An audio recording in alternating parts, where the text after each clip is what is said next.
very good afternoon to you all. It is that time of the day on the weekend that we bring you Dr. Speak, the show where we take your queries that you raise with us on the phone line with a number soon at the bottom of the screen, and also on Facebook, and we'll take them across to experts. Anything that is related to your health in these COVID times. It could be about COVID, it could be about post-COVID, it could be other issues as well. We will have experts with us. They will answer your questions directly. I am Gautam, with me is Jyotika. शुक्रिया गौतम। नमस्कार, doctor speak में आप सभी का स्वागत है। गौतम ने आपको बता दिया है, फोन लाइन्स हमारी खुल चुकी हैं। आप फोन के जरिए हमारे साथ जुड़िए और अपने सवाल हमारे साथ शेयर कीजिए। उन सवालों को हम ले चलेंगे एक्सपर्ट्स तक, और साथ ही फेसबुक के जरिए भी आप हमारे साथ जुड़ सकते हैं और कमेंट सेक्शन में जाके आप अपना जो सवाल है वो छोड़ सकते हैं। तो आज हमारे साथ 3 मेहमान जुड़ेंगे। सबसे पहले डॉक्टर घनश्याम पांगटे हमारे साथ जुड़ चुके हैं, प्रोफेसर हैं department of medicine LHMC। Sir नमस्कार, बहुत बहुत स्वागत है आपका। कुछ ही देर में हमारे साथ दूसरे एक्सपर्ट्स भी जुड़ेंगे, डॉक्टर राकेश गर्ग और डॉक्टर राजेंद्र कुमार बेनीवाल। उनका इंतजार करते हैं। डॉक्टर घनश्याम, आपसे शुरुआत करना चाहूंगी। आप सबको बेसब्री से इंतजार है कि जल्द से जल्द वैक्सीन आए और वो लोग वैक्सीन ले सकें, लेकिन उससे पहले जो वैक्सीन हम सबके हाथ में है, जिसकी बात हम बार बार करते हैं और बार बार सबको अपील करते हैं, मास्क की, उसमें कोताही ना बरती जाए, क्योंकि वैक्सीन तो अपना काम करेगी, लेकिन ये वाली वैक्सीन ऑलरेडी अपना काम कर रही है और इसे काम करवाने के लिए सही तरीके से इसका इस्तेमाल होना बहुत जरूरी है। जी हाँ ज्योतिका जी, आपने बिल्कुल सही फरमाया। जो मास्क है वो अभी इतनी जल्दी उतर नहीं पाएगा हमारे इवन वैक्सीन आने के बाद। एक तो ये भी मैं फिर से दोहराना चाहूंगा कि जो वैक्सीन है वो 100% इफेक्टिव नहीं है, तो 70 to 90% कोई भी आप वैक्सीन ले लीजिए। तो ये जो हमारा मास्क है वही अभी वैक्सीन है, जो कि हमारे पास पहले से ही है, जबकि जो वैक्सीन जो तैयार हो चुकी है, जो कि ऑलमोस्ट अप्रूव हो चुकी है, वो हमें अगले हफ्ते से मिल जाएगी। तो बट हमें मास्क, सोशल डिस्टेंसिंग और हैंड हाइजीन का पूरा ख्याल रखना है।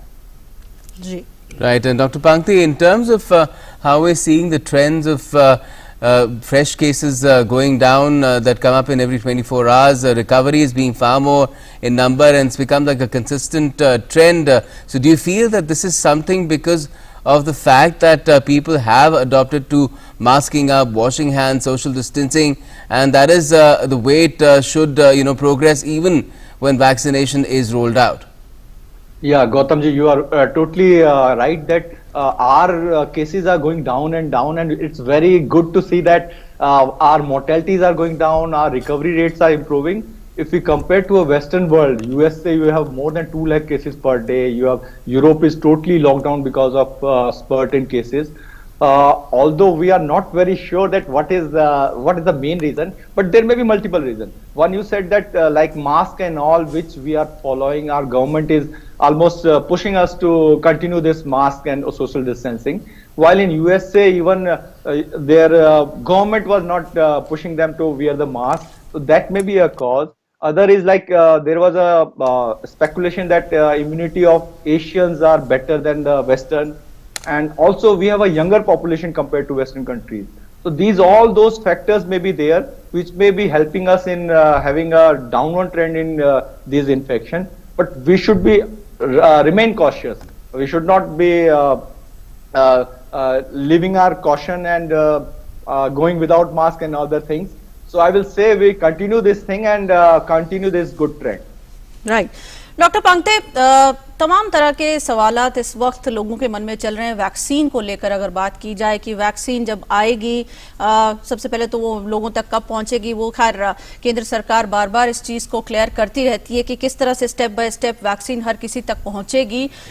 दूसरा ये कि वैक्सीन लगने के बाद कितना इंतजार होगा, क्या हम कोविड ग्रस्त होंगे, या उस वक्त हम कोविड ग्रस्त है तो क्या हम वैक्सीन ले सकते हैं या नहीं ले सकते हैं, तो किस तरह से ये पूरा प्रोसेस आगे बढ़ेगा, इसके बारे में अगर आप हमें समझाएं। बिल्कुल ज्योतिका जी, अभी जैसे गवर्नमेंट पूरी तरह इस वैक्सीन जैसे कि अप्रूव हो गई है, अभी इसको ऑल ओवर इंडिया इसको डिस्ट्रीब्यूशन का काम कर रही है, मैन पावर अरेंजमेंट इंफ्रास्ट्रक्चर का काम किया जा रहा है। इन सब में ये होगा कि हर जगह पर जैसे एक डॉक्टर होगा, एक नर्सिंग स्टाफ होगा और बाकी जो कोरोना वॉरियर्स है वो लोग होंगे। पहले चरण में जैसे कि ये देखा जा रहा है कि डॉक्टर जो कि लगभग 1 करोड़ के अराउंड होंगे, 2 करोड़ के अराउंड हमारे हेल्थ केयर वर्कर्स हैं, और इसी तरह हमारे पास लगभग 27 करोड़ जो कि 50 साल से ऊपर और कोमॉर्बिड कंडीशन वाले लोग होंगे, उनको सबसे पहले ये वैक्सीन लगाई जाएगी। और जब ये वैक्सीन इसके 2 डोज होंगे लगभग 1 महीने बाद, बट ये भी देखा जा रहा है कि ये पूरा इवॉल्विंग होगा, मे बी 1 महीने के अंदर में हमारे पास और वैक्सीन आ जाए और हम उसको कंटिन्यूटी में और लोगों को भी दे पाए वैक्सीन, और ये ज्यादातर लोगों को मिल जाए। ऐसा भी हो सकता है कि ये जो दूसरी वैक्सीन भी है कोवैक्सीन, जैसे कि अभी कहा जा रहा है कि उसको बैकअप में रखा जाएगा, तो ये सारे बहुत तेजी से रिजल्ट्स आएंगे, उसके हिसाब से हम ज्यादा से ज्यादा लोगों को वैक्सीन दे पाएंगे। और किसी को भी चिंता करने की बात नहीं है, वैक्सीन और इस महामारी का इलाज सबको पूरा गवर्नमेंट पूरी तरह से इनका ध्यान रखेगी, ये पूरा प्रॉमिस किया गया है गवर्नमेंट की अपनी तरफ से। बस हमें है कि जब तक कि ये सारा वैक्सीन का पूरा प्रोजेक्ट पूरा नहीं हो जाता, तब तक हमें, जैसे कि आपने पहले भी बताया, मास्क और सोशल डिस्टेंसिंग और भीड़ भाड़ वाली जगह में हम अवॉइड करें तो हम बहुत अच्छी तरह से इस महामारी को निजात पा सकेंगे। जी। Right. Okay, we're also joined by Dr. Rajendra Kumar Beniwal. He's Professor and Unit Head, Senior Consultant, Joint Replacement Surgeon, Central Institute of Orthopedics, BMMC and Safdarjung Hospital. Welcome to you, Dr. Beniwal. In terms of how the situation is with view to the kind of patients that you've been having, how is the progress at this stage in terms of being able to take on even elective surgeries at this stage, because I believe that the pressure that was initially there has eased quite a lot on our health services. Your sound is not audible. Can you hear me, Dr. Beniwal? Yes, yes. Okay, just wanted to ask you how things are right now in your practice, in your specialization, in terms of being able to cater to patients of orthopedics. या हमारी speciality में, orthopaedic speciality में, शुरू में ऐसा बताया गया कि काफी रिस्क है कोविड पेशेंट को ऑपरेट करने में। अच्छा। अगर पेशेंट कोविड पॉजिटिव है तो उसमें 30% मोर्टेलिटी रेट बढ़ जाती है पेशेंट की आफ्टर सर्जरी, पोस्ट सर्जरी। और इसीलिए हमने प्रोटोकॉल बनाया कि कोई भी पेशेंट को जिसको बिना कोविड टेस्ट करवाए ऑपरेट नहीं करना है। और गवर्नमेंट ने भी बाद में गाइडलाइन बना दी कि कोविड टेस्ट करवाने के बाद ही ऑपरेट करना है, अगर पेशेंट नेगेटिव है तो भी ऑपरेट करना है। शुरू में तो इमरजेंसी पेशेंट ही ऑपरेट कर रहे थे, बाद में सितंबर में हमने रूटीन सर्जरी भी शुरू की आफ्टर कोविड टेस्टिंग, जिसमें कोविड नेगेटिव था। उसमें अगर कोविड पॉजिटिव है तो उसमें थ्रोम्बोएम्बोलिक फिनोमिना की वजह से, क्योंकि कोविड है वो क्लॉटिंग डिसऑर्डर, जो क्लॉटिंग मैकेनिज्म को अफेक्ट करता है, तो उसमें चांसेस हैं कि डिसमिनेटेड जो क्लॉटिंग जो डिसऑर्डर है उससे थ्रोम्बोएम्बोलिक फिनोमिना से पेशेंट को आगे पोस्ट ऑपरेटिव में डेथ हो सकता है। तो इसलिए कोविड पॉजिटिव में तो ऑपरेट करने का कोई मतलब ही नहीं। और अभी रूटीन सर्जरी धीरे धीरे शुरू हो रही है, कोविड नेगेटिव में धीरे धीरे सर्जरी हो रही है शुरू, उसमें अभी तक कोई ऐसी कोई दिक्कत नहीं आई है, एक भी पेशेंट में कोई भी प्रॉब्लम नहीं आई है। आपकी आवाज मुझे वो ऑडिबल नहीं थी। जी कोई बात, डॉक्टर साहब अब आप क्या मुझे सुन पा रहे हैं? हाँ अब सुन रहा हूँ, मैंने नजदीक ले लिया ना इसको, कान के लगाया। चलिए अब जब तक आप अपना फ्रेम सेट कर लीजिए फ्रेम, हम आपके पास आते हैं। डॉक्टर घनश्याम, बार बार ये सवाल भी सामने आता है कि बहुत सारे लोग जिनको कोमॉर्बिडिटीज हैं, किसी को लंग्स की प्रॉब्लम है, कोई डायबिटिक है, कोई ब्लड प्रेशर का पेशेंट है, किसी का कैंसर ट्रीटमेंट चल रहा है। अब अभी हम डॉक्टर राजेंद्र से भी बात करेंगे, किसी को आर्थराइटिस प्रॉब्लम है। बहुत सारी ऐसी दिक्कतें हैं जो पेश आती हैं रोजमर्रा की जिंदगी में। इन पेशेंट्स के लगातार सवाल आते रहते हैं कि कितना सेफ है वैक्सीन लेना और कितनी जल्दी उनको वैक्सीन मिलनी चाहिए, वो वैक्सीन ले या ना ले। ट्रायल के रिजल्ट्स हैं बहुत ही पॉजिटिव हैं, तो वैक्सीन तो बिल्कुल सबको लेना है। और ये स्पेशली चुना गया है इस ग्रुप को जो 50 साल से ऊपर हैं, जो कोमॉर्बिड हैं, जैसे कि आपने बोला कोई रूमेटोलॉजी के पेशेंट है, जॉइंट के पेशेंट है, कोई कैंसर पेशेंट है।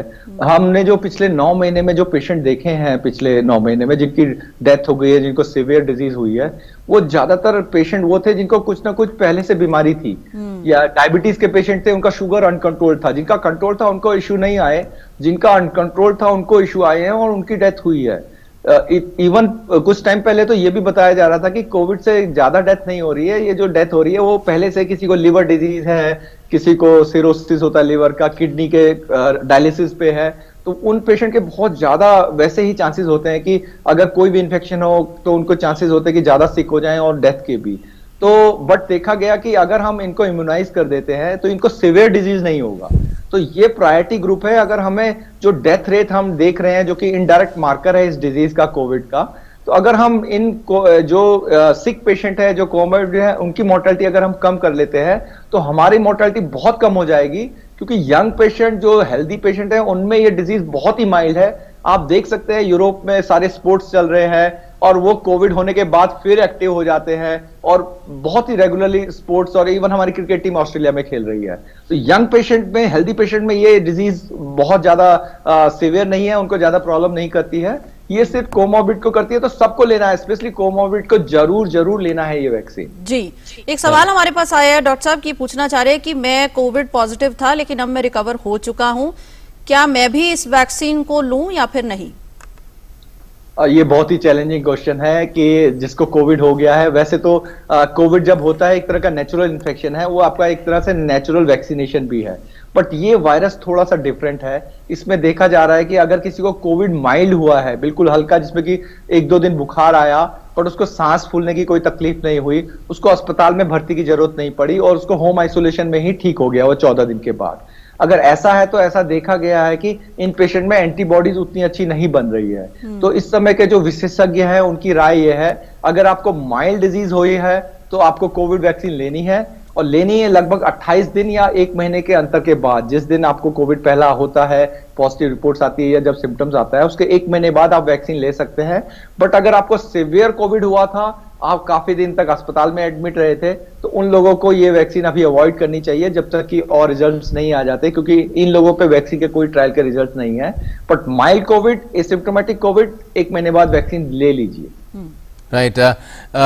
As far as vaccination is concerned, Dr. Pangti, we've had 2 rounds of dry runs nationwide throughout the country. How significant is that in terms of when actually the vaccine rolls out, in terms of what it has told us as to how seamless and smooth and effective can the rollout really be?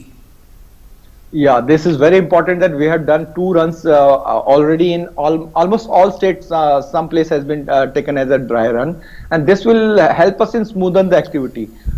We have a very strong immunization protocol. All this Indradhanush vaccination program for children is taken all over India. It's even covers all of the rural India, because 60% of the India is rural, and we are going to utilize those only, those vaccination places only. But issue is there that we have to have a social distancing. We have to keep these person who are getting immunized for at least 30 minutes for observation, because any time when we give a vaccination, there may be a side effect of acute, there may be pain, there may be some numbness, there may be some vasovagal, or suddenly they may have uneasiness. So we need to observe that. Because of that, in a center we can only vaccinate 100 or 150 in a day. So considering those things, we should have a dry run, that how will we give those vaccination to those peripheral places, and how will we do social distancing and immunization also. So this will certainly help us in reducing the wastage and also controlling the infection in whoever comes to the hospital or a center. Right and doctor Pangti, एक और सवाल जो आजकल काफ़ी सारे लोग पूछ रहे हैं, they want to know that जब वैक्सीन लेने का टाइम आएगा, should they first go in for some sort of an antibody serology testing to find out the level of exposure they've already had to COVID, whether they've been infected by COVID or not, to determine whether they already have some sort of immunity to the disease before they actually go in for a vaccine? This I have already told you. I will just repeat it again. If you have a mild COVID, even confirmed COVID, okay, or if you have a home isolation sort of COVID, you should get a vaccination, because antibody response is not good. And if you are not confirmed cases and you have antibody, even you should not test yourself, because those antibodies or immunity may not be that strong. So Okay. all those patients who has asymptomatic COVID, they think that they may have infection and they didn't have any severe disease, they should get vaccination at present protocol and at present specialist opinion. Right doctor पंक्ति, CoWIN app को लेकर भी लोगों के मन में काफी सवाल आ रहे हैं। जिस तरह से कहा जा रहा है कि आप अपनी सारी डिटेल्स कोविन ऐप पर शेयर करेंगे और डिजिटली आपको इन्फॉर्म किया जाएगा कि आफ्टर फर्स्ट शॉट आपको दूसरा शॉट कब लेना है और आपको फिजिकली जाने की जरूरत नहीं पड़ेगी। तो किस तरह से कोविन ऐप का जो रोल है आप इस पूरे प्रोसेस में देखते हैं?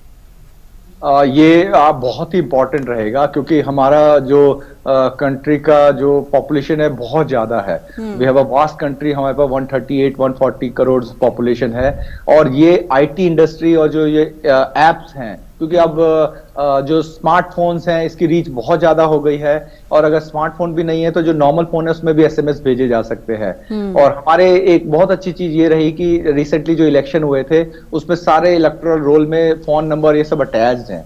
तो हम अगर इस ऐप का उपयोग करें तो हमारी वेस्टेज कम होगी, हम लोगों को टाइम पे इन्फॉर्म कर पाएंगे कि आपको आना है, क्योंकि हम जैसे कह रहे हैं 100 से 150 ज्यादा से ज्यादा 200 लोगों को एक बार में वैक्सीनेट कर पाएंगे। अगर सारे लोग वहां एक साथ आ जाएंगे तो बहुत डिफिकल्ट होगा। और आपने देखा होगा कि हमारे पास आरोग्य ऐप बहुत अच्छी तरह से एक्ट किया है इस समय। इसके अलावा जो हमारा जो आरटीपीसीआर टेस्ट है वो भी ऐप से एक्टिव है। हमारे जितने भी टेस्ट हो रहे हैं आरटीपीसीआर रैपिड एक्शन टेस्ट, हम उसको ऐप में अपलोड करते हैं, हम अपने हॉस्पिटल्स में पेरिफेरी में, और वो सीधे सेंट्रल में आईसीएमआर और जो भी हमारे डाटा कलेक्शन सेंटर्स है वहां चला जाता है। इसीलिए आप देखते हैं कि रोज हम बताते हैं कि आज हमने दिल्ली में जैसे 60 से 70 हजार टेस्ट किए और आज हमने पूरे इंडिया में 80 to 90 लाख तक टेस्ट कर रहे हैं। तो ये ऐप बहुत ही उपयोगी होंगे और यही हमें इस कोरोना से मुक्त कराने में बहुत बहुत हेल्प करेंगे। Right. Okay, we have Dr. Rakesh Garg also joining us. He is additional professor, onco anesthesia and palliative medicine at the All India Institute of Medical Sciences. Welcome, Dr. Garg. Just tell us about what sort of an impact first has COVID had on your specialization, your patients, because if they are in palliative care, then they are already at a very critical juncture of their life and enough suffering there already. How has COVID really impacted that? I think COVID has affected the whole domain of social activities, and I think even in this domain there was an issue. But I think with good support we have developed with telemedicine, telehealth, and the NMC has given those guidelines about communicating with our patients on telephone. So it was a comfort for the patient that we can contact many things. And our services continued even during the COVID time. So thanks to the authority that the infrastructure, the facilities were provided for providing the good care to our patients who are having cancer in the initial diagnostic phase or the advanced cancer patients. But yes, definitely it has affected. But I think I will use your medium to communicate to all patients who are requiring the care for cancer or palliation or palliative care. Don't worry, we are always open for you and our services are always being continued for you. We need to have that communication channel open up, and whatever the shortcomings has happened in the past, they are being taken care of and we are able to provide services. Right. Doctor Garg, हमारे साथ Facebook के जरिए भी सवाल आते हैं, लगातार लोग अपनी क्वेरीज पूछते रहते हैं। एक सवाल नए कोविड स्ट्रेन को लेकर आया है, ये जानना चाह रहे हैं कि क्या वैक्सीन नए स्ट्रेन पर भी उतने ही कारगर साबित होगी। और दूसरा ये सौरभ हैं, वो पूछना चाह रहे हैं कि वो मंडे से उनके कॉलेजेस स्टार्ट है और उन्हें ट्रैवल करना है और बैंगलोर जाना है, तो कितना सेफ है कितना अनसेफ है नए कोविड स्ट्रेन को दिमाग में रखते हुए? आई थिंक ये जो सवाल इन्होंने पूछा बहुत लाजमी सवाल है आज के टाइम में, क्योंकि जिस तरह से सिचुएशन है, जिस तरह से अगर हम कोविड का देखें कि किस तरह चल रहा है, तो ये सोचना एक डेफिनेटली सभी के माइंड में आएगा कि क्या किया जाए। सो इसमें मैं बोलना चाहूंगा कि जो नया स्ट्रेन आ रहा है अभी तो इंडिया में इतना देखने को नहीं मिला। अभी जितना इनिशियल एविडेंसेस मिले हमारे पास, बहुत रोबस्ट एविडेंस या इतना ऐसी कोई स्टडीज नहीं है जिसमें हम कंप्लीटली बोल सकते हैं कि जो नया स्ट्रेन है किस तरह से बिहेव करेगा आने वाले टाइम में। बट अभी जो प्रिलिमिनरी डेटा हमें मिलना शुरू हुआ है उसमें जो नया स्ट्रेन है इसको देखा गया है कि इसमें सिवियरिटी कम है। वैसे तो ये फैलता जल्दी है बट सिवियरिटी कम है, सो एक रीअश्योरेंस वाला बात हो जाता है। बट हैविंग सेड दैट, हमें एक ध्यान रखना होगा जो हम पहले भी बोलते आए हैं और अभी नया कोविड स्ट्रेन में भी है, जो इससे बचने की माध्यम है, जिस तरह से हम बचा जा सकता है वो सेम है। जैसे हम पहले बात करते थे ना, SMS की बात करते थे, SMS, social distancing, mask and sanitation और हैंड हाइजीन। तो ये तीन जो चीजें हैं, जैसे अभी आप बोल रहे हैं फेसबुक के माध्यम से श्रोता सुनना चाहते हैं कि कैसे प्रिकॉशन करें, स्कूल कॉलेजेस खुल रहे हैं या जो लोग ड्यूटी पे जाना चाहते हैं, तो आप जहां भी जाना चाहते हैं, जो भी काम करना चाहते हैं, तो आप ये चीज का ध्यान जरूर रखेंगे। आप मास्क जरूर पहनिए, अपना कपड़े का मास्क जो भी रहता है उसको अच्छे से पहन के रखिए। कोशिश कीजिए कि जहां ज्यादा भीड़ भाड़ है वहां पर ना जाएं। कोशिश ये रहे कि आप एक डिस्टेंस बना के रखें, एटलीस्ट 2 गज का दूरी बना के रखें, ये बहुत इंपॉर्टेंट है। और अपने हाथ को, अगर आप बाहर कहीं जा रहे हैं तो कोशिश करें कि हाथ जहां पर साबुन पानी उपलब्ध है, साबुन पानी से हाथ अवश्य धोएं। जहां उपलब्ध नहीं है तो आप एक कोई भी अल्कोहल बेस्ड सैनिटाइजर अपने पास रख सकते हैं, तो उसको आप ध्यान रखें। और अपने हाथ को फेस पे टच ना करें, आंख नाक मुंह पे टच ना करें। तो जो भी आप अपना कार्य कर रहे हैं उसको जारी रखें, आप उसको रोकिए नहीं, बट ये सावधानियां जरूर रखिए आपको, और ये काफी कंफर्टेबल रहेगा। जहां तक वैक्सीन का सवाल है कि जो वैक्सीन है वो नए स्ट्रेन में कितना फायदा करेगा कि नहीं करेगा, ये आने वाला समय बताएगा, क्योंकि ये स्ट्रेन तो अभी आया और वैक्सीन का डेवलपमेंट काफी पहले शुरू हो गया था। लेकिन अगर हम दूसरे इन्फ्लुएंजा वायरसेस की बात करें या दूसरे वैक्सीन की बात करें, तो अक्सर ऐसा देखा गया है कि उस ग्रुप के जितने वायरसेस होते हैं, एक बार बॉडी के अंदर इम्यूनिटी हो जाती है तो वो सबको फाइट करते हैं। तो हमें ऐसा लगता है कि जो अगर नया स्ट्रेन भी है और जो अभी कोविड वैक्सीन अवेलेबल है हमारे पास, तो हमें ऐसा लगता है कि उसमें भी ये कारगर रहेगा, उसमें भी सेफ्टी रहेगी। But having said that, we have to follow the normal norms of prevention of COVID for further duration. Right, certainly. And Dr. Pankti, the other worry that people seem to have these days is because of bird flu, how some cases among, basically poultry have come up, and migratory birds in at least 5 states. We're hearing of some cases coming up in Delhi NCR as well, and that is still to be confirmed, but people are concerned about that. And we do know that so far there is no case of bird flu having spread to humans in our country, but just broadly, if you could tell us what is the possibility and what kind of precautions should people be taking, because the other flip side is that people have completely sworn off non-vegetarian food and eggs altogether these days. Is that also correct? Yeah, Gautam ji, you are correct that avian influenza recently has struck to our country also. It's it's getting spread from Europe, like France also had reported those cases, and there was culling done there also. But I will like to inform, like you have already said, that since 2006 we are monitoring this avian influenza or a bird flu, and we have no documented case in India of any human to human or a human transmission from the birds. So nothing much to worry, but all the action which government is taking, animal husbandry is taking, to be cautious, because this strain, which is also known as H5N1, they have a possibility, very small possibility, that they may jump to human from the birds. Okay. So wherever these places where you see a number of birds are getting found dead suddenly, which is not routine, so these bird flu may be there, and we should be cautious. But positive thing is there, it's also an airborne disease or a aerosol. This is from the respiratory tract only infection will occur, and we are all using same hand hygiene, SMS that Dr. Garg has already told. Social distancing, mask will help us in preventing this infection also. Achha. And we are using sanitization also. Right. So these masks will be very helpful. And secondly, these virus is very liable to heat. So if you eating a cooked, very well cooked food, not raw food, right, very less likely chances of spreading to a human or from the poultry. And we should not be very afraid, but cautious that we should be taking care that only well cooked food is being eaten by the families. जी doctor Panke, Okay, बहुत I'm sure that महत्वपूर्ण reassures a lot of बातें। people. जी, नीता गुप्ता एक collar हमारे साथ जुड़ी है मध्य प्रदेश से। नीता जी, स्वागत है आपका, पूछिए अपना सवाल। जी, आप सभी को नमस्कार और बहुत बहुत धन्यवाद कॉल लेने के लिए।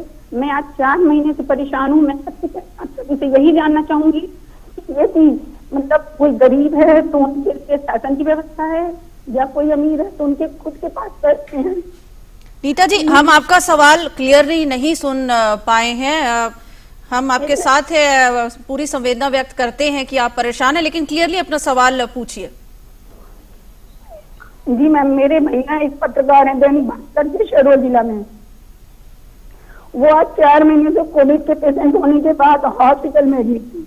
वो एक मध्यम वर्गीय परिवार के हैं, उनके पास इतना पैसा नहीं कि वो अपना जो बिल बना हुआ है, मतलब उनकी स्थिति ऐसी हो गई कि वो नीरो पेशेंट बन गए, कोविड से हुए थे और वो रीवा मध्य प्रदेश में एडमिट हुए और उसके बाद उनकी हालत बिगड़ गई तो उनको छत्तीसगढ़ में एडमिट करना पड़ा MMI हॉस्पिटल में। वहां का बिल आप तुमसे शेयर करेंगे 18 लाख मैम, 18 लाख जो उन्होंने कर्ज लेके दिया है। ओके और ये बताइए आप, मतलब मुझे मोदी जी से कोई शिकायत नहीं, मतलब एक मीडियम फैमिली के लिए क्या है, हम कहीं से पता भी नहीं कर सकते। हमने कई जगह ट्राई किया लेकिन हमें कोई जानकारी नहीं मिली कि हमें गवर्नमेंट की क्या सुविधा मिलेगी। हमको हमने भोपाल अप्लाई किया तो उन्होंने कहा यदि आप गवर्नमेंट हॉस्पिटल में एडमिट हो तो आपको पैसे मिलेंगे। जी, हम आपका सवाल ठीक तरह से समझ नहीं पा रहे, लेकिन we can understand that you're facing a difficult situation, but we don't understand what sort of a medical query are you trying to raise. Could you understand something, any sort of a medical query there? Doctor Pangte, अगर आप कुछ समझ पाए हों क्या, किस परेशानी? Madam, जैसा कि देखा जा रहा है कि हमारे दिल्ली में तो ऐसा है कि इवन प्राइवेट हॉस्पिटल में अगर कोई एडमिट होता है तो उसके फिक्स रेट हैं। इवन आईसीयू में you can not charge more than 18,000 and government तो सारे we'll have to interrupt you, Dr. Pangti, for a moment because we have to cut across to West Bengal live at the moment. We do know that BJP President JP Nadda is there for a one-day visit. He just gave a speech a short while back, addressed a rally in Burdwan, and a lot is being done to garner support for the BJP in West Bengal, which is headed to elections next year in the summer. Right now, he is being served lunch there at Burdwan, and before this, the BJP has started off a fresh campaign to garner support among farmers as well. Ek muthi chawal, and perhaps you will see some rice being served here as well. Jyotika. Right Gautam, इससे पहले खुद अमित शाह भी बंगाल के कई इलाकों के दौरे पर थे और उन्होंने लोगों से मुलाकात की है और इस तरह से उनके साथ बैठ के भोजन भी किया है, उनकी दिक्कतों को समझा है, उनकी परेशानियों को समझा है। साथ ही साथ कोशिश की जा रही है इन सभी दौरों के दौरान कि किस तरह से जो बीजेपी की स्थिति इस वक्त पश्चिम बंगाल की अगर बात की जाए, क्योंकि अब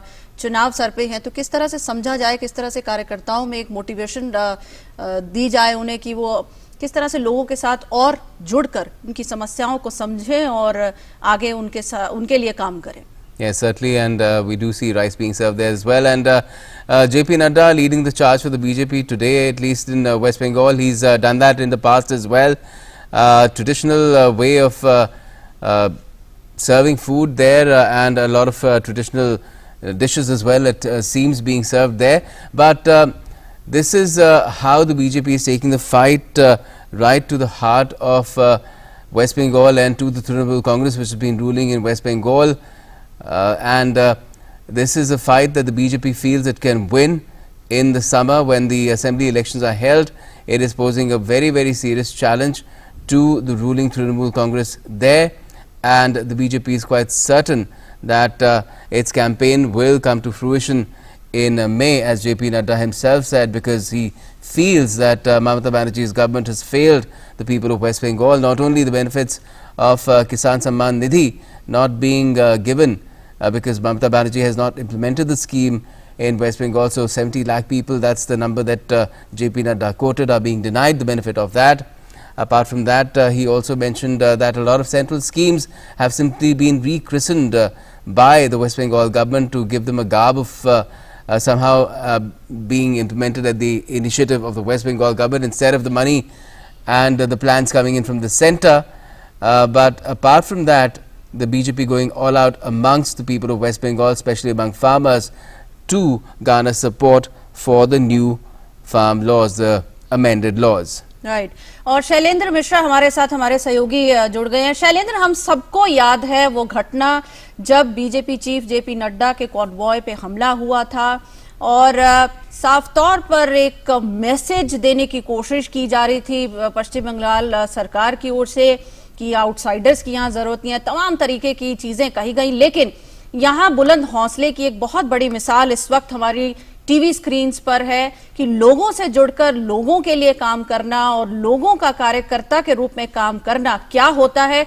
इस वक्त हम टीवी स्क्रीन पर देख रहे हैं जेपी नड्डा जिस तरह से बैठकर वहां पर भोज ले रहे हैं और आम लोगों से मिल रहे हैं, उनके बीच में मौजूद हैं। ये हम जानते हैं कि एक दिन का यह दौरा बहुत महत्वपूर्ण है बीजेपी के राष्ट्रीय अध्यक्ष जेपी नड्डा का, और ये ठीक तकरीबन 1 महीने बाद हो रहा है जब उनके काफिले पर हमला हुआ था। और उसके बाद से लगातार बीजेपी के राष्ट्रीय नेतृत्व ने एक तरह से कहें कि पश्चिम बंगाल में तमाम नेताओं का दौरा हुआ है। गृह मंत्री अमित शाह जब गए थे पश्चिम बंगाल के दौरे पर, वहां उन्होंने एक बड़ी जनसभा को संबोधित किया था जब शुभेंदु अधिकारी बीजेपी में औपचारिक तौर पर शामिल हुए थे, और एक बड़ा रोड शो का आयोजन भी बीजेपी की तरफ से किया गया था। तब से देखें लगातार बीजेपी का कोई बड़ा नेता पश्चिम बंगाल का दौरा कर रहा है। पश्चिम बंगाल में क्षेत्रवार जिम्मेदारी भी दी गई है, और अब किसानों के घर खाना बीजेपी के राष्ट्रीय अध्यक्ष जेपी नड्डा भोजन दोपहर का कर रहे हैं। और हम जानते हैं कि जब गृह मंत्री अमित शाह भी पश्चिम बंगाल के दौरे पर आए थे तो उन्होंने एक किसान के घर भोजन किया था दोपहर का।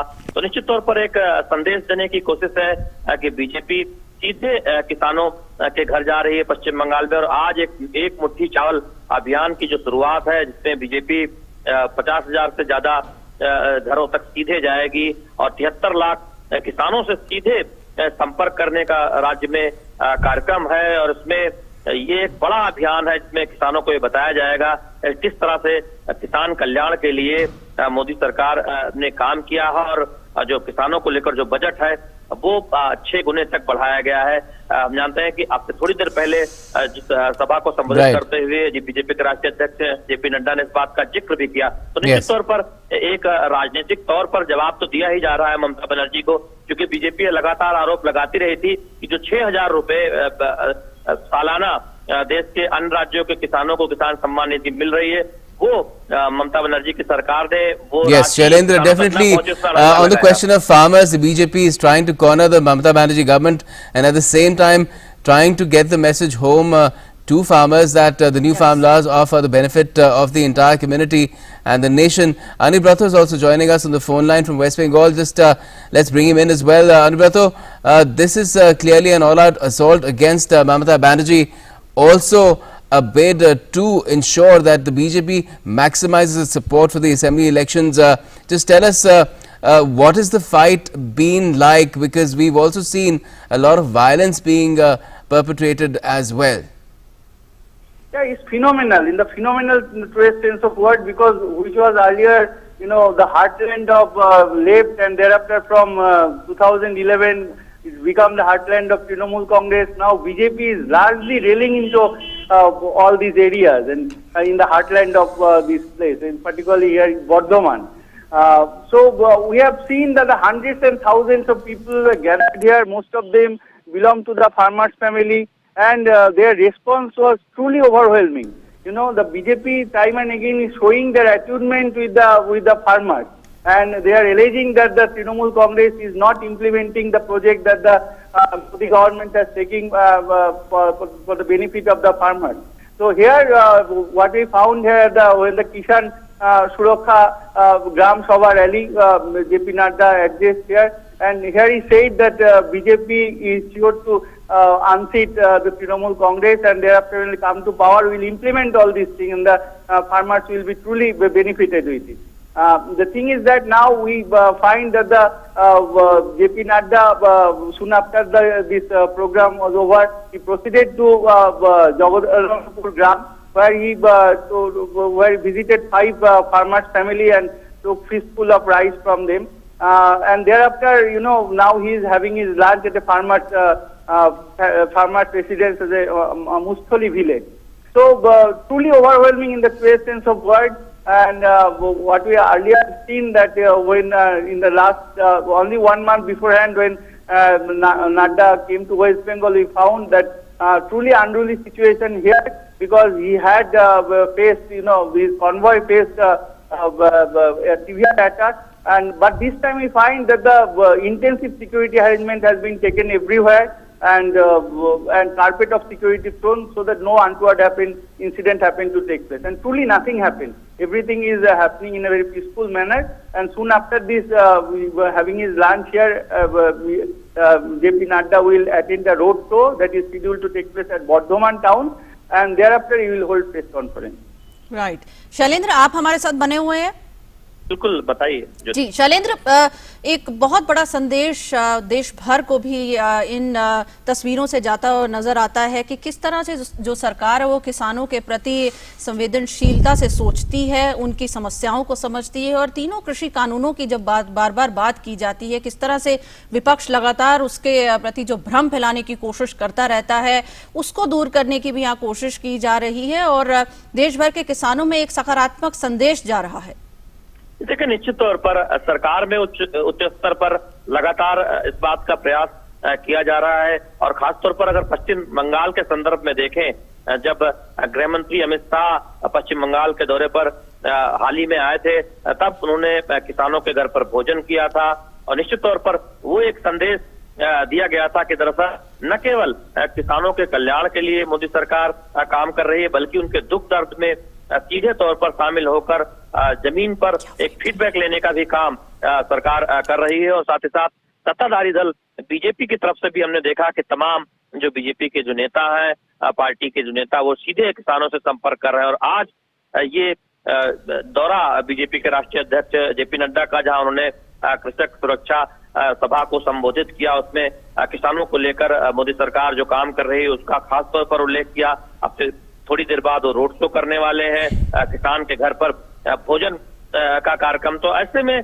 ये सीधे तौर पर संदेश देने की कोशिश है कि न केवल मोदी सरकार किसानों के कल्याण के लिए काम कर रही है, बल्कि पूरी पार्टी बीजेपी दरअसल जमीन स्तर पर जाकर किसानों के दुख दर्द में शामिल हो रही है। जब पार्टी का राष्ट्रीय अध्यक्ष एक आम किसान के घर जाकर भोजन, दोपहर का भोजन करता है, तो निश्चित तौर पर ये एक संदेश दिया था। साथ ही साथ पश्चिम बंगाल के लिए खास तौर पर, चूंकि बीजेपी लगातार इस बात को लेकर एक आरोप लगाती रही ममता बनर्जी सरकार पर कि जो एक ऐतिहासिक योजना मोदी सरकार ने शुरू की, किसान सम्मान निधि, जिससे किसानों को बहुत सहारा मिला है, वो 6,000 रुपया सालाना पश्चिम बंगाल के किसानों को नहीं मिल पाया, क्योंकि ममता बनर्जी सरकार ने उसमें अड़ंगा लगाने का काम किया। Yes, and that is something that the people of West Bengal are hearing loud and clear, and a lot of the other messages related to how the Mamata Banerjee government has been functioning as well, apart from the way politics is also being conducted in the state of Bengal. All these factors, I'm sure, will be weighed by the people of West Bengal as and when the occasion comes in May. Thanks a lot for joining us for the moment,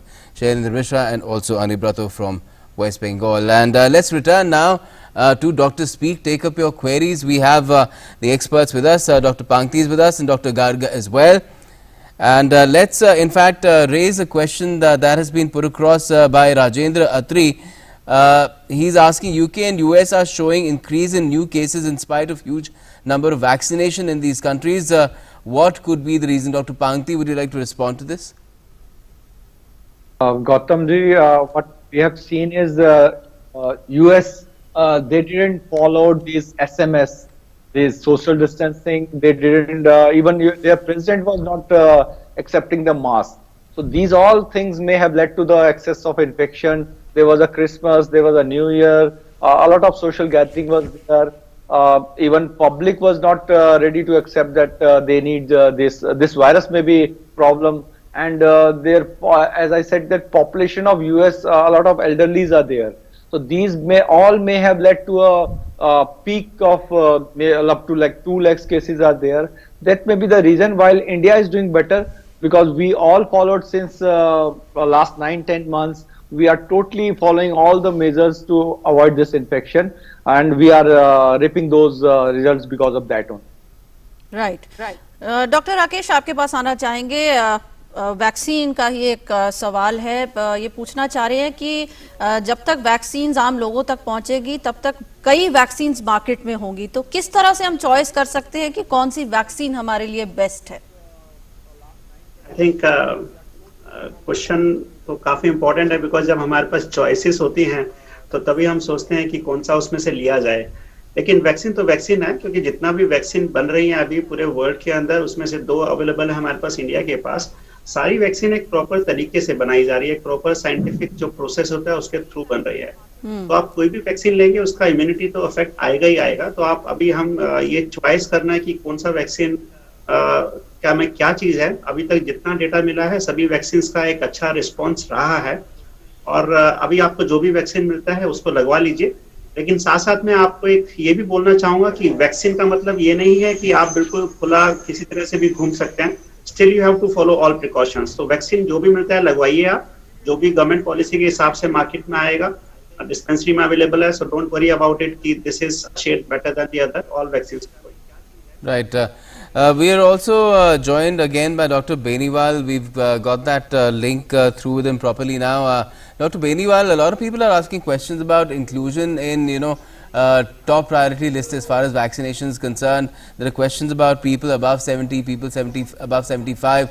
Should they not be, in among the first who are getting the vaccine? Just tell us. How can is it even possible for people above 70 to be excluded among the top prioritized category, apart from say the first responders, the COVID warriors, because in any case most people above the age of 70-75 would have one comorbidity or the other.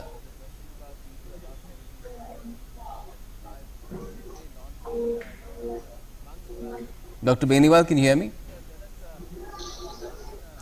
Okay, we still seem to be having a problem with Dr. Beniwal's. Dr. Pangti, if you could respond, please. I think like Dr. Garg has already told that vaccines all are effective, and we have made a decision, government has made a decision that this will be given above 50. So I don't think now we can change it to 60, above 70 and all. So it will be given first to above 50, and according to that maybe a app or that decision will be taken, and they will be called after registration, and it's a voluntary. It's not forceful. You don't have to come there without registration, and it is forced upon you. Even as a healthcare worker, if someone said that I don't want to take this vaccine, they won't be given a vaccine as a forceful thing. At present, we have 2 vaccines, but I don't think, because we have at present only 30 crores of population will be vaccinated. So I don't think there will be a choice at least for the next 3 to 6 months. After 6 months, there may be some choice that when more vaccines like Pfizer or Moderna will be available. At present, as in when your number comes, your registration comes, you will be given vaccine. If you choose to take it, you will take it. Otherwise, you will miss the line or a queue. And all are effective. I will say they are good vaccines. So don't be in an impression that there may be a major harm. But above 50, everyone will be taken equal. Right doctor पंक्ति, बच्चों को vaccination को लेकर भी कई सवाल सामने आ रहे हैं कि अगर, और खासकर गर्भवती महिलाओं की स्थिति को लेकर भी, कि इनको जब वैक्सीन लगेगी किस तरह से वो काम करेगी, उसका कैसा असर होगा, क्योंकि बच्चों पर वैक्सीन के ट्रायल्स को लेकर अभी जो प्रोसेस है वो जारी है और उसके रिजल्ट्स जो हैं वो अवेटेड हैं, और क्योंकि साथ साथ इस वैक्सीनेशन पर काम भी किया जा रहा है। एक नए तरह का वायरस है जिस पर हम सभी मिलकर इससे लड़ रहे हैं, और साइंटिस्ट, वैज्ञानिक की बात करें, डॉक्टर्स की बात है, सब मतलब एक तरह से एक्सपेरिमेंटल स्टेज पर है। जी हाँ योतिका जी, अभी जैसे आपने बोला कि ट्रायल्स में जो भी लोगों को लिया गया था वो एडल्ट्स थे, बच्चे नहीं थे, इसलिए ये वैक्सीन 12 साल से कम को तो बिल्कुल भी नहीं दी जा रही है। बट अच्छी बात यह है कि बच्चों में ये जो कोविड इन्फेक्शन है, कोरोना वायरस इन्फेक्शन है, वो सीवियर नहीं देखा जा रहा। बहुत कम बच्चों को इन्फेक्शन है अगर आप एडल्ट्स के कंपैरिजन में ले, तो ऐसी कोई बड़ा इशू नहीं होगा। और जैसे कि आपको पता है कि गर्भवती महिलाओं में भी आई थिंक इंजेक्शन, वैक्सीनेशन ये सब अवॉइड करने चाहिए, तो इसलिए उनको भी अवॉइड करने को कहा गया है। बट जैसे जैसे रिजल्ट्स आते रहेंगे उसके हिसाब से मे बी अगले 6 महीने में अगर कोई साइड इफेक्ट देखा नहीं गया तो वो अप्रूव हो जाए। बट अभी कोई प्रॉब्लम होगी नहीं। अभी सिर्फ एडल्ट्स को लगेंगे और एल्डरली और कोमॉर्बिड इलनेस को प्रायोरिटी दी जा रही है। जी डॉक्टर गर्ग, अगर आप इसमें कुछ ऐड करना चाहें। आई थिंक मैं सिर्फ एक रीअश्योरेंस देना चाहूंगा कि पूरे वर्ल्ड में वैक्सीनेशन चल रहा है, और सिर्फ वैक्सीन देके ऐसे नहीं कि वैक्सीन देके उनको छोड़ दिया गया। They are under monitoring and उनको फॉलो अप भी किया जा रहा है टेलीफोनिकली, एंड उनको बोला जा रहा है कोई भी सिम्टम्स आते हैं तो रिपोर्ट करें। सो हमारे पास आने वाले समय में पूरे वर्ल्ड से इतना सारा डेटा आ जाएगा कि हम उसकी सेफ्टी प्रोफाइल जो आपकी स्पेसिफिक पॉपुलेशन है इसमें भी पता चल जाएगा। and then we can think of whether those specific population is safe for vaccination or not. But अभी ऐसा लगता है कि ऐसा कोई दिक्कत नहीं होना चाहिए, but data has yet to come and that will reassure us. And Dr. Garg, we have a viewer who's been leaving a few messages on Facebook for us. Nihal Srujan is wondering why has the college, his college in Bangalore, why has it scheduled exams when classes were not held and they're being called to give exams? Could you tell him something that would reassure him that you know, as long as giving exams is concerned, if due precautions are taken, it should be all right? This is for me? Yes, Dr. Garg. I think this is the policy of that particular university or the concerned authorities. But my point of view will be there that say we are moving towards new normal. So whatever is being done, whether it's an examination, whether you are supposed to do your daily activities or you are a frontline warriors in COVID-19, just take all precautions that we assume to be taken for COVID-19. Even you are going for exam, I think what we have seen examinations in the medical sciences, a good amount of social distancing as being maintained. Even when the exam is being conducted, they are not allowed to get crowded. Social distancing is maintained. The hand hygiene measures are being provided. So my suggestion would be whatever the policy or decision has been taken by the concerned authority, they must have taken with due consideration, but follow the basic principles of preventive measures of COVID-19 and take care of yourself. Right. Doctor Pangte, एक और सवाल है, विद्या जोशी पूछना चाह रही है कि एक बैंक एम्प्लॉय हैं और हर रोज बहुत सारे लोगों के संपर्क में आती हैं डेली बेसिस पर, क्या प्रिकॉशंस इन्हें लेनी चाहिए जो आम प्रिकॉशंस हम लेते हैं उसके अलावा भी? इसके साथ ये भी पूछ रहे हैं ज्योतिका कि क्या बैंक एम्प्लॉय इस तरह से जो फर्स्ट रिस्पॉन्डर्स की लिस्ट बनी है उसमें शामिल होंगे? इसको भी लेकर काफी कंफ्यूजन है कि किस तरह के लोग, किस तरह के you know what kind of people and what kind of responsibilities in society will be considered to be, you know, in the list of those who will first get the vaccine on priority?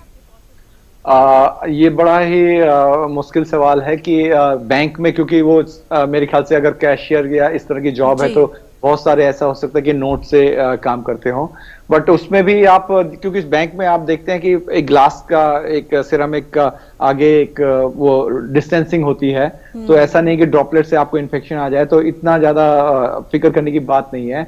आप अपने hand hygiene, जैसे आप note भी गिनते हैं तो उसको note गिनने के बाद अपने हाथ को बिल्कुल स्टरलाइज कर लीजिए 70% अल्कोहल से, तो आप इन्फेक्शन अवॉइड कर सकती हैं।